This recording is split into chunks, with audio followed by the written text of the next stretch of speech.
주님은 나의 최고봉 9월 28일 묵상을 시작하겠습니다. 오늘의 제목은 주님이 나를 바라볼 때입니다. 오늘의 말씀을 읽겠습니다. 마가복음 10장 21절입니다. 예수께서 그를 보시고 사랑하사 이르시되 내게 아직도 한 가지 부족한 것이 있으니 가서 내게 있는 것을 다 팔아 가난한 자들에게 주라. 그리하면 하늘에서 보화가 내게 있으리라. 그리고 와서 나를 따르라 하시니. 아멘. 오늘 읽은 말씀은 예수님과 부자 청년에 대한 대화의 내용입니다. 이 부자 청년에 대한 본문은 8월달 주님은 나의 최고봉 묵상에서 이틀 가까이 다루었던 내용입니다. 그래서 오늘 이 말씀 해석에서는 이 부분을 짧게 다루겠습니다. 더 깊게 묵상하고 싶으신 분들은 8월 17일과 18일 묵상을 참조하시기 바랍니다. 개인적으로는 저는 이 본문을 읽을 때마다 참 마음이 무겁습니다. 어떻게 가진 것을 다 내려놓고 예수님을 따를 수 있을까? 이 부자 청년도 그렇게 할 수 없었겠지만 나 역시도 그렇게 할 수 없구나 라는 생각에 많이 마음이 무거웠던 적이 있습니다. 오늘 이 묵상 내용도 사실 개인적으로는 많이 무거움으로 와닿습니다. 어제부터 계속해서 이 묵상 본문을 읽으면서도 쉽게 묵상글이 정리가 되지 않아서 많이 애를 먹었습니다.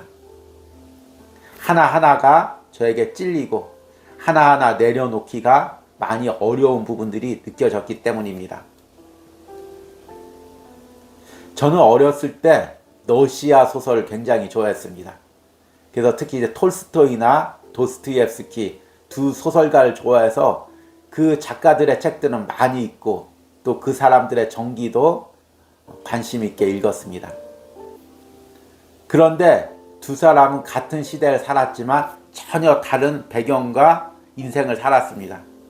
톨스토이는 대부호의 집에서 살아서 항상 그 귀족적인 분위기가 풍깁니다. 소설에서도 여유가 풍기고 또 마음도 굉장히 넓고 또 베푸는 그런 삶을 살았습니다. 말년에는 자신의 재산을 다 농노들에게 나누어주고 자신은 시골 기찻길에서 쓸쓸하게 죽음을 맞았습니다. 반면에 도스토옙스키는 굉장히 어려운 시절을 살았습니다. 가난하게 공부하고 빚에 쫓기는 삶을 살았습니다. 그래서인지 도스토옙스키 소설을 보면은 굉장히 집착적인 내용들이 많이 나옵니다. 물질에 대해서, 사람에 대해서 그런 부분들이 매우 강합니다. 저는 어린 시절에 이 두 소설가의 책들을 번갈아 읽으면서 내 자신이 톨스토이보다는 도스토옙스키에 너무 닮아 있다는 생각을 해보았습니다. 저 역시 어린 시절에 많은 경제적인 어려움이 있었고 상실감이 있었고 그래서 무언가에 대한 집착이 매우 강했습니다. 주님을 인격적으로 만나고 주님이 나를 주의 종으로 삼으시면서 그 내가 집착하고 있는 것 하나하나를 내려놓게 하셨습니다. 지금도 기억나는 게 젊었을 때 주의 종으로 헌신한 후에 어렵게 돈을 모으면 하나님께서 그걸 다 드리라고 했습니다. 드리고 또 모으면 또 그것을 다 드리라고 했습니다. 그렇게 몇 번의 훈련을 거친 후에 물질에서 하나님께서 자유함을 주셨던 경험이 있습니다. 그럼에도 불구하고 지금도 내 안에서의 집착과 싸우고 있습니다. 목회를 하면서 이렇게 목회하겠다는 내 비전에 대한 집착들, 때로는 사람에 대한 애틋한 감정에 대한 집착들, 물질에 대한 집착들, 여러 가지 것들과 싸우고 있습니다. 주님께서 그것을 하나하나 내려놓게 할 때 어떤 때는 은혜가 되지만 또 어떤 때는 주님께 하소연도 합니다. 주님, 언제까지 내려놔야 됩니까? 언제까지 포기해야 됩니까? 오늘 이 말씀도 바로 저에게 이런 부분이 와닿아서 읽기가 참 어렵고 묵상하기가 어려웠습니다. 그러나 결국에는 주님 앞에 무릎 꿇고 주님께 순종하겠습니다. 내가 쥐고 있는 이 모든 것보다 주님을 더 사랑합니다. 주님을 따르겠습니다. 이렇게 결단했습니다. 오늘 결단하고 또 내일 결단하고 계속 결단하며 싸워야 되겠지요. 오늘 묵상을 하는 여러분들에게도 이 묵상이 너무 부담감으로만 다가오지 않고 내가 예수님보다 더 집착하고 있는 것들이 보이고 그것들을 은혜롭게 내려놓는 과정이 되기를 소망합니다. 오늘의 묵상입니다. 이 젊은 부자 관원은 완전하고 싶은 열정에 사로잡혀 있었습니다. 그가 예수 그리스도를 보았을 때 그는 주님처럼 되기를 원했습니다. 주님은 제자를 부르실 때 그 사람의 개인적인 거룩을 앞세우지 않으십니다. 주님은 그 사람이 자기 권리를 다 포기하고 다른 어떤 관계보다 예수님과의 관계를 앞세워 주님과 하나 되려고 하는가를 보십니다. 누가복음 14장 26절은 구원 및 성화와는 관계가 없고 단지 예수 그리스도와 무조건적으로 일치되려 하는가를 다룹니다. 물은 내게 오는 자가 자기 부모와 처자와 형제와 자매와 더욱이 자기 목숨까지 미워하지 아니하면 능히 내 제자가 되지 못하고 예수님께 완전히 자신을 포기하는 떠남을 아는 자는 거의 드뭅니다. 예수께서 그를 보시고 사랑하사 그에게 보내시는 주님의 시선은 그가 어떤 사람이나 사물을 뗄 수 없는 애착을 가지고 있다면 아프더라도 그 관계를 끊어야 한다는 것을 의미합니다. 주님께서 이런 시선으로 당신을 보신 적이 있습니까? 예수님의 시선은 당신을 변화시키고 당신의 시선을 바꿉니다. 하나님과의 관계가 허술한 곳에서 주님은 당신에게 시선을 보내십니다. 만일 아직도 당신의 마음이 강팍하고 그 속에 앙심이 있다면 당신보다는 상대가 더 잘못했다고 확신하며 자기 주장만 하고 있다면 이는 당신의 본성이 아직 주님의 시선에 의해 변화되지 않았음을 말해줍니다. 내게 아직도 한 가지 부족한 것이 있으니 예수님의 관점에서 오직 선한 것은 주님과의 연합이요 그 외에는 아무것도 없습니다. 내게 있는 것을 다 팔아 아무 소유도 없이 오직 의식만 남아있는 사람이 될 때까지 모든 것을 줄여야 합니다. 근본적으로 모든 종류의 소유를 다 버려야 합니다.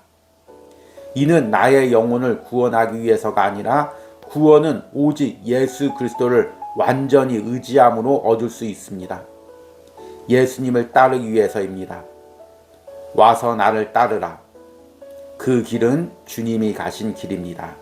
아멘.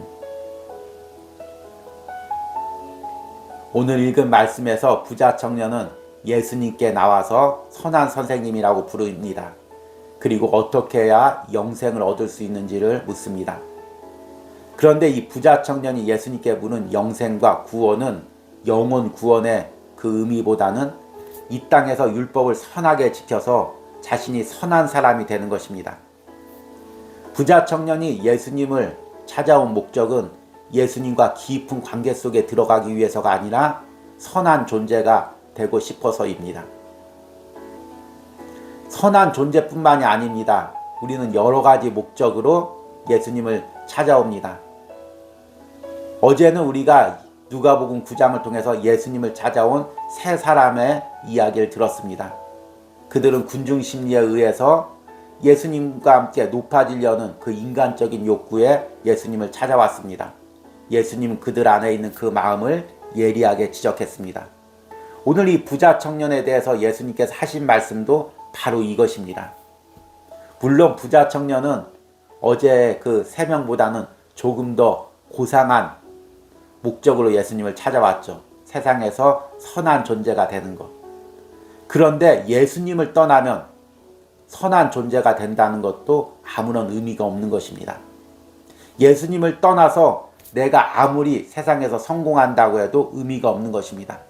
예수님과 관계가 멀어지고 내가 아무리 주의 일을 열심히 하고 아무리 많은 사람에게 전도를 하고 아무리 많은 사람에게 유익을 끼쳐도 그것은 주님 보시기에 아무런 의미가 없는 것입니다.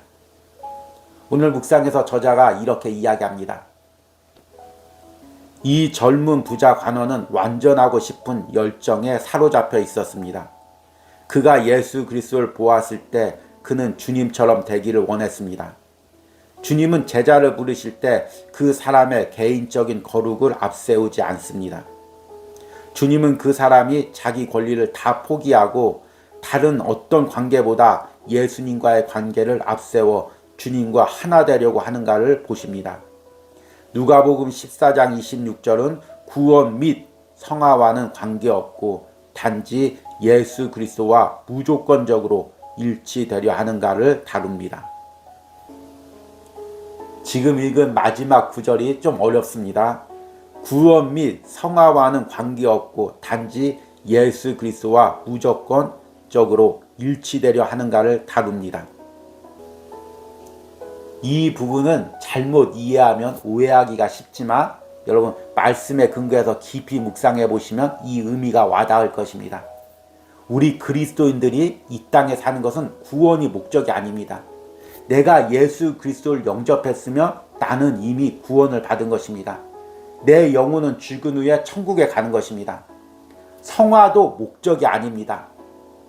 예수님이 떠난 성화, 스스로 거룩해지려는 성화, 그것은 아무런 의미가 없는 것입니다. 우리가 계속해서 예수님과 동행을 이야기하면서 예수님의 거룩을 닮아간다고 이야기했습니다. 이 거룩은 내가 거룩해지는 것이 아니라 그렇다면 위선받게 되지 않습니다. 예수님을 닮아가는 거룩인 것입니다. 이 땅에 살면서 우리의 목적은 예수님을 닮아가는 것입니다. 그러나 우리는 죄된 세상에 얽혀 있기에 예수님을 완전히 닮아갈 수가 없습니다. 그런데 오늘 묵상에서는 그 예수님을 완전히 닮아가라고 이야기하고 있습니다. 성경에도 예수님의 온전함까지 이르라고 이야기하고 있습니다. 우리는 내 죄된 육신에도 불구하고 계속해서 그 예수님의 온전함에 향해서 나가는 것입니다. 그것이 바로 우리 신앙의 목적이고 삶의 목적인 것입니다. 그 과정에서 나를 붙잡고 있는 것들이 있습니다.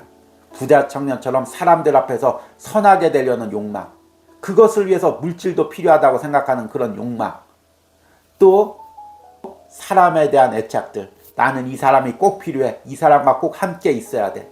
자녀에 대한 집착들, 이 자녀들은 내가 꼭 이렇게 만들어야 돼, 이렇게 가르쳐야 돼.